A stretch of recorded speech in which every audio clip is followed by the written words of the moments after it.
Now, in a move that could shake the global balance of power, will three of the world's most controversial leaders unite in Moscow's Red Square. On the 9th of May, as Russia marks the 80th anniversary of the World War II triumph, that will be awaited. But this year, the spectacle may come with a twist. A first ever public appearance by Vladimir Putin, Xi Jinping and North Korean dictator Kim Jong-un together. It could be a chilling symbol of solidarity, defying US pressure, deepening military alliances, all of it coming together. Kim, who's emboldened by arms deals and rumoured troop deployments to Ukraine, could step onto the world stage beside China's powerful president and Russia's wartime leader. Yet shadows loom. China is cautious. North Korea's loyalty tilts towards Moscow. And behind the scenes, well, there's tension, diplomacy and a race for influence. Will Kim arrive? Will Xi stand beside him? Or will diplomacy collapse under the weight of symbolism? 9th of May could mark more than a victory anniversary. It could herald a possible new world order. Let's get in Brahma Chellaney to talk more on this. Mr. Chellaney, thanks so much for speaking to me on India Global. Let me start by asking you, what do you think? These optics, these messaging could be extremely significant if they do materialize.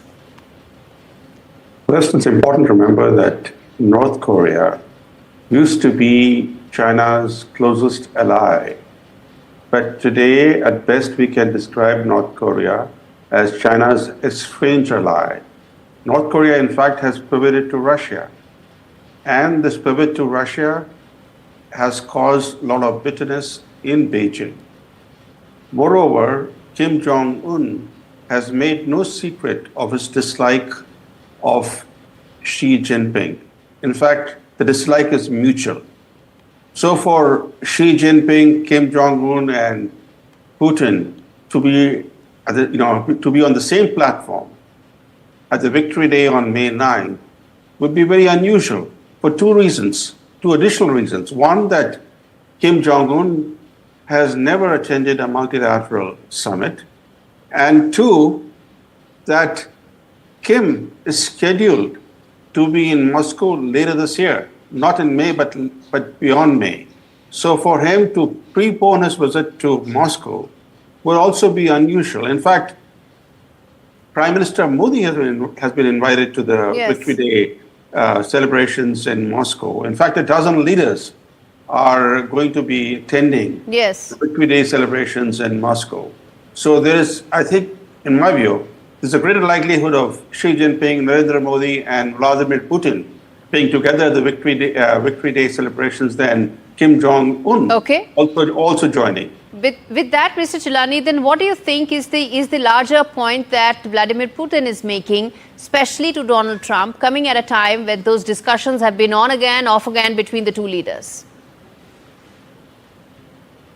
Putin is trying to increase his negotiating leverage. Moscow's increasingly close ties with North Korea are also a source of leverage for Moscow vis-a-vis Washington. So these developments, including closer ties with North Korea, Putin is seeking to leverage those ties in his talks with Trump. In fact, Trump today wants an end to the Ukraine war, largely because US goals in Ukraine war have failed. They have failed, and moreover, China has risen clearly as a major threat to the US. So Trump wants to end that war in Ukraine so that the US can pivot to the Indo-Pacific and concentrate on containing China. So today, while Russia is on the march militarily, the momentum is with Russia, and it's reluctant to agree to a temporary ceasefire in particular.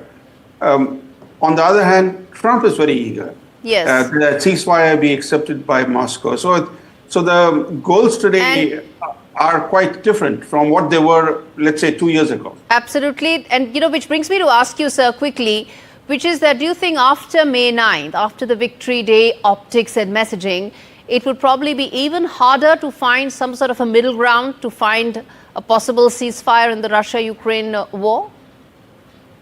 I think between now and a truce, Russia is trying to grab more territory in Ukraine. It wants a truce, no doubt about it, because this war cannot go on endlessly. It's also weakening Russia. Russia would like to strike a deal with Trump, Yes. but a deal that seeks to ensure Yes. that Ukraine remains neutral post ceasefire. Right. That it should not, be co-opted by the West. The Europeans should not be arming Ukraine. Okay. So yeah, as long as he gets his terms, he is ready for a ceasefire, because a ceasefire will Okay. allow Russia to revitalize its economic and military security. All right, sir. We'll leave it there. Thank you so much for joining me on India Global today.